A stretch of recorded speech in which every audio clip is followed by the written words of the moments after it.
The old Wells Fargo Propel card was discontinued some time ago, and it's now been officially replaced by the all-new Wells Fargo Autograph Card. One of the best all-around credit cards with no annual fee, and today we'll be looking at all of the benefits, rewards, and more in an in-depth review. Because that way you'll be fully prepared to answer the question of whether or not you should get it. Hey everyone, it's Mark. I'm here to help you put more money in your pocket through credit cards and smart financial habits. If that sounds good to you, do me a quick favor and click on the like and subscribe button down below. Also check out the links down below in the description area to earn some more cash back when you shop online through Rakuten, to get $25 when you open a SOFI checking and savings account and deposit just $10 or more, and to view my all-new site with some great credit card offers that I've organized into different categories to help you find the cards that you like best. The highly detailed review about all the things you want to know about this card begins now. The welcome offer as of July 2022 is to earn 30,000 points after spending $1,500 on purchases in the first 3 months. There's also a 0% intro APR opportunity that lasts for 12 months on new purchases,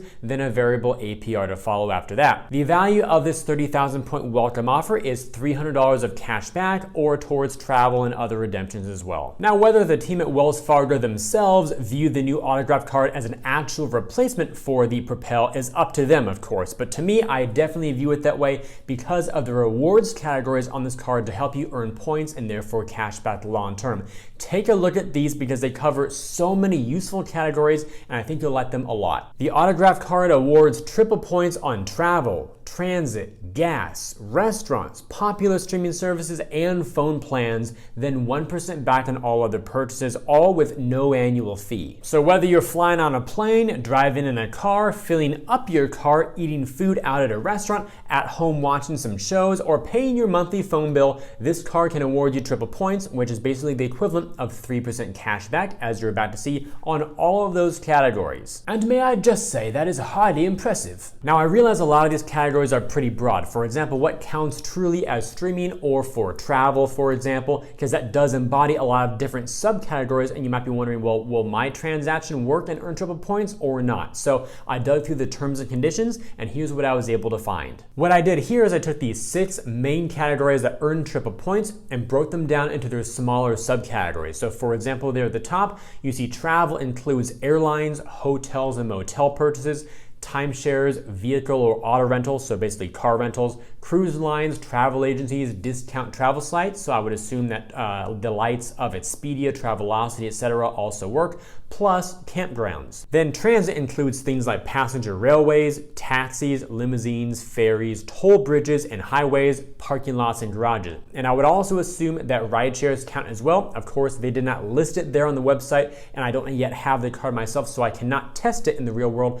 So we'll have to wait for some data points for other people who do have the card to provide their experience. But I would very, very much assume, therefore I can't guarantee, that the likes of Uber, Lyft, etc. will probably work for transit as well. Now, of course, there is a lot on this screen, so feel free to pause it as long as you'd like to read all the details. And I will point out here that popular streaming is kind of interesting here as well, because it says cable and other pay television, digital goods, books, movies, music, and continuity or subscription services as listed at, and then it gives you the link, wellsfargo.com/autograph streaming. So I went to that link and then I was taken to a separate page that lists some examples here. So right now it says that streaming services are considered, basically what I just said on the previous screen, and then it gives a current list of popular streaming services like Apple Arcade, Apple Fitness, some other Apple services there, Disney Plus, ESPN, Hulu, Peacock, and more. And then it also says at the bottom to check back for updates to the list of eligible streaming services. So kind of vague there. It says here's a list of popular streaming services rather than saying here's a list of the eligible streaming services. So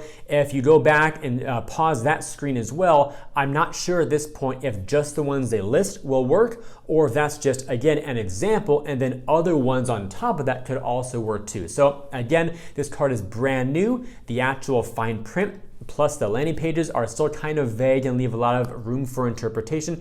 So we'll have to wait for actual real world data points from people who get the card and try it on other services to know for sure. But hopefully that still helps you out some. Now on to actually redeeming your rewards. Wells Fargo does provide you with quite a few different redemption options. The most popular ones I listed here on the screen will include travel in blue, cashback in green, and other in yellow. And for the most part, you're going to get 1 cent per point for your points. So therefore, if you have 30,000 points for your bonus, you just move the decimal over a couple places and you get $300. So same thing if you had like 15,000 points, that's $150, or 100,000 points would be worth $1,000. Redeeming for travel will include things like flights, hotels, car rentals, and more through the Wells Fargo portal. And then cashback includes things like a statement credit to basically lower the balance on your credit card, or a deposit to your checking or savings account, or can even request a physical check to be sent to you via mail to deposit elsewhere. Then for the other redemption options, it'll include things like gift cards, paying with rewards, that is at checkout at select partner locations.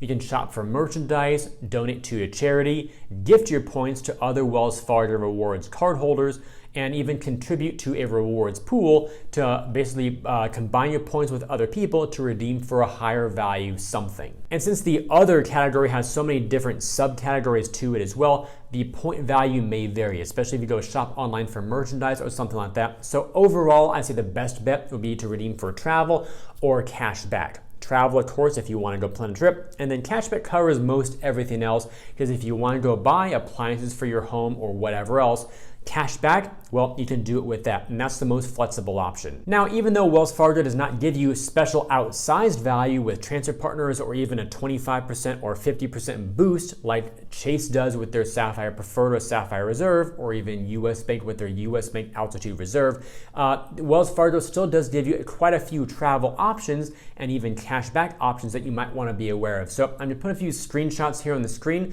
of what Wells Fargo can provide you in terms of flexibility. When redeeming for travel rewards, you can actually do things beyond your typical airline ticket or car rental or hotel. In fact, Wells Fargo allows you to redeem your points for activities that we can do fun things while you're on your trip. You can also build custom getaways that you create into your own travel package, plus sporting and special event tickets, and even vacation packages. Notice how a few of these do have an asterisk at the end of them though, and that refers to the text there at the bottom, that you cannot redeem for those specific items online.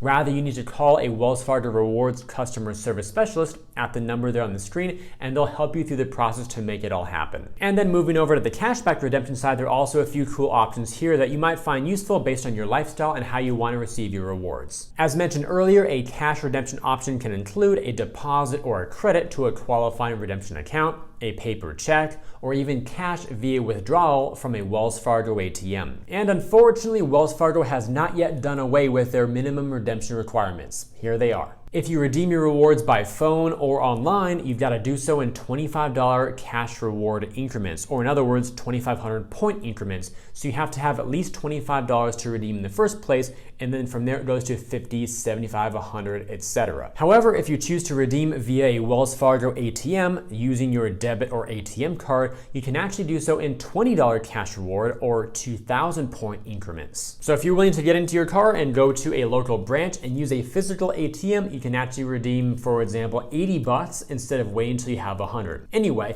let's move on to the benefits of this card, because again, with no annual fee, they're actually pretty decent. For part one here, we've got a couple benefits, the first of which is 24-hour concierge service. That way you can get assistance when booking travel, getting event tickets, making dinner reservations, setting golf tee times, and more. And secondarily, we have the Visa Luxury Hotel Collection, which is a separate portal, by the way. If you want to use it, you'll go to VisaSignatureHotels.com and go through that portal. If you find a property you want to book there, you get access to special perks at upscale and luxury hotels around the world, and some of those benefits may include the following: best available rate guarantee, automatic room upgrade upon arrival when available, complimentary in-room Wi-Fi when available, complimentary breakfast for two, a $25 USD food or beverage credit, VIP guest status, and late checkout upon request, also when available. And now moving into part two of the benefits, the first of which is called My Wells Fargo Deals. This allows you to earn additional cash back, like statement credits, for example, when you shop, dine, or purchase experiences with select merchants. Activation is required for this. And last up, we have no foreign transaction fees. So this is a great card to actually carry with you on trips outside of the United States to avoid the typically 2 to 3% additional fee that you would pay on other cards. And we're not done quite yet either. There's still some good insurance and protections that do come on this card. While far from being comprehensive, a few of them might be useful to you. The Wells Fargo Autograph Card will provide you with cell phone protection, auto rental collision damage waiver, that is secondary coverage by the way, travel and emergency services assistance, roadside dispatch, and zero liability protection. And if you'd like to learn more about the fine print of those benefits, for example, what deductibles may be involved or thresholds or things like that, then I'll put the link down below in the description to learn more about them. Meanwhile, it's time for the big question. Should you add this card to your wallet or skip it altogether? Well, let me go through a few scenarios here to help lead you down the best path for you. You should consider getting this card if you spend in the 3 point per dollar categories, if you prefer cashback rewards over travel rewards, although these also have the same value for travel, if you want to run a one card setup either permanently or temporarily, for example for a select trip, or if you want to fill gaps with a multi-card setup that focuses on cashback rewards overall. Also, if you want rewards that are very easy to understand, if you want cell phone protection, and if you prefer credit cards with no annual fee. And now let's look at the flip side. You might want to avoid this card if you want travel rewards with a strong redemption value, are building a multi-card setup for travel with cards from other banks,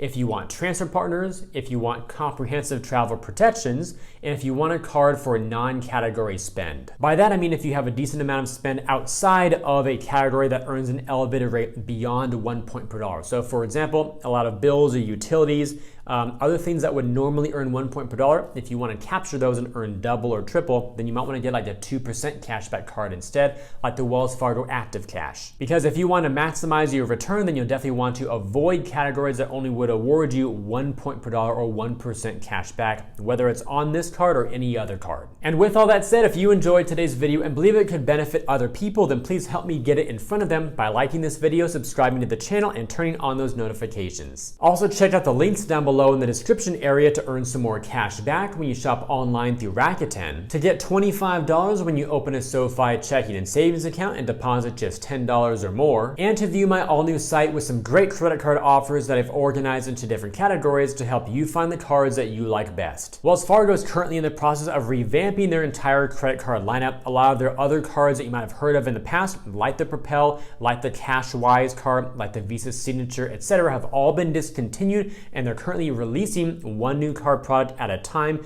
to rebuild a whole new lineup. And so far, they're doing a pretty good job of setting the initial foundation of what will become hopefully a much more rewarding program. Of course, with their Active Cash card to earn 2% on everything, the Reflect card, which is their low percent APR card, and now this new Autograph card, which is their first more elevated and higher reward card for more points and more categories. So we'll see what happens next, but so far this is a very compelling card product, especially for those of you who want to, again, plug some holes that you're not really earning well in other categories, or if you want those occasions where you want to have one card that does a lot of things for you, because not everybody wants to carry 7 cards everywhere they go. I thank you all for watching today's video. I hope it brought you some great value. I look forward to seeing you in future uploads, and while you're waiting on my next video, remember always that you are great.